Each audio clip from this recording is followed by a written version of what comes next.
10 நிமிஷத்தில் தோசைக்கு பக்காவான சாம்பார் ரெசிபி பார்க்கலாம் வாங்க. குக்கரில் 1 கப் பருப்பு, 1/2 கப் பைத்தம்பருப்பு ரெண்டும் போட்டு தண்ணி ஊற்றி நல்லா கழுவி எடுத்துக்கோங்க. அதுக்கப்புறம் சாம்பாருக்கு தேவையான தண்ணி ஊற்றிக்கலாம்.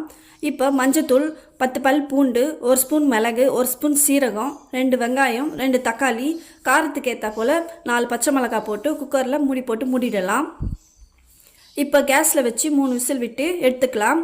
ஆறின பிறகு மசிச்சுக்கலாம். உப்பு சேர்த்து கலந்துக்கலாம். இப்போ தாளிச்சிடலாம். எண்ணெய் ஊற்றிட்டு கடுகு, காஞ்ச மிளகாய், பெருங்காயத்தூள், கருவேப்பிலை போட்டு நல்லா வதக்கி சாம்பாரில் கொட்டி கிளறிடலாம். ஒரு கை கொத்தமல்லி சேர்த்துக்கலாம். அவ்வளோதான், ரொம்ப சிம்பிளாக 10 நிமிஷத்தில் சாம்பார் ரெடி ஆயிடுச்சு. இப்போ தோசை ஊற்றிக்கலாம். இந்த சாம்பார் இட்லியை விட தோசைக்கு பக்காவாக இருக்கும். சிம்பிளாக செஞ்சிடலாம். ஒரு வாட்டி ட்ரை பண்ணி பாருங்கள். சும்மா டேஸ்ட்டு செம்மையாக இருக்கும்.